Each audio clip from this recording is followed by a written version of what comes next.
அப்பாவாக என்னுடைய வாழ்த்துக்கள்.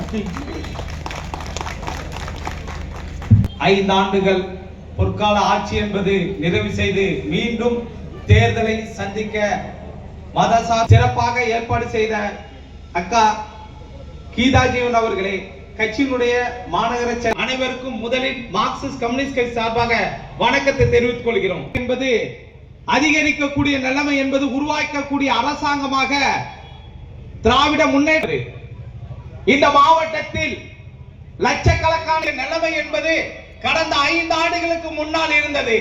அதை எல்லாம் இளைஞர்களுடைய உள்ளூரில் தங்கி வேலை பார்க்கக்கூடிய நிலைமையை உருவாக்கக்கூடிய அரசாங்கமாக இந்த அரசாங்கம் சொல்லலாம். இந்தியாவோட வெளியுறவு கொள்கை தவறான மோசமான மோடி நம்ம கேஸ் தட்டுப்பாடு நிறைய தட்டுப்பாடுகள் வருது. விலைவாசி இருக்கட்டும், பெட்ரோல் புதுசாக 23ஆம் தேதி தேர்தல் டேட்டு தமிழ்நாட்டில் எப்போ அறிவிப்பாங்கன்னு சொல்லி ரொம்ப ஆர்வமாக பார்த்துட்டு இருந்தீங்க. இதே ஆர்வத்தில் வாக்களிச்சு எந்த சலசலப்பும் இல்லாமல் ஏற்கனவே நம்ம 25,000 ஓட்டில் ஜெயிச்சிருக்கோம், 50,000 ஜெயிச்சிருக்கோம்.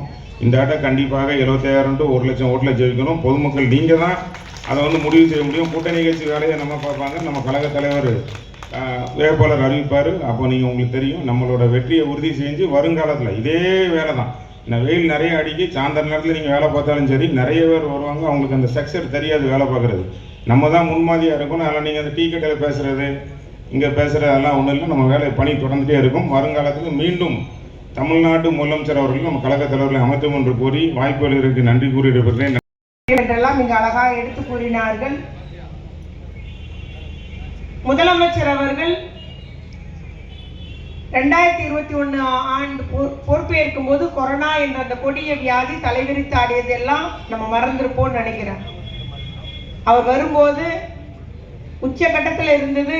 குடும்பத்துக்கு ஒருத்தர் இறந்த ஒரு நிலையில் இருந்தது. அந்த ஒரு கொடிய வியாதி தலைவிரித்து ஆடியது. அவர் வந்த உடனே அதற்கான திட்டங்களை வகுத்தார்கள். கூடுதல் மருத்துவமனை, அரசு மருத்துவமனை, கூடுதல் படுக்கைகள், கூடுதல் நர்ஸு, கூடுதல் மருத்துவர்கள் என்றெல்லாம் எடுக்கப்பட்டு அந்த ஒரு பெரிய ஒரு வியாதியிலிருந்து நம்மளை மீட்டெடுத்தார்கள். ஆக்சிஜனே நமக்கு ரூர்கேலாலேருந்து இங்கே வந்தது. கொரோனானாலே மூச்சு விட பிரச்சனை. அது எந்த மாநிலத்திலும் போய் பார்க்கல. ஆனால் அவர் கவச உடையை போட்டுக்கொண்டு போய் பார்த்து அதையெல்லாம் சீர்படுத்தினார்கள்.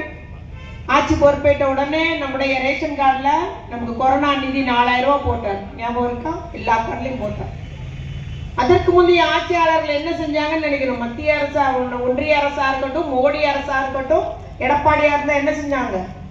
கதவை மூடி வீட்டுக்குள்ள இருங்க, உழைக்காத, கடை திறக்காத, டீ கடை திறக்கூடாது, எந்த வேலையும் நடக்கூடாது, பள்ளிக்கூடம் கிடையாது, எல்லாம் வீட்டுல முடங்கிரு, தனித்திரு, முடங்கிரு, வேணாம், விளக்கேற்று, பொருளாதார முடக்கமே ஏற்படுது, பழக்கம் இல்லை, மக்களுக்கு வருமானம் இல்லை, சாப்பாட்டுக்கு என்ன செய்வோம்னு நினைக்கக்கூடிய அளவுக்கு வச்சிருந்தாங்க.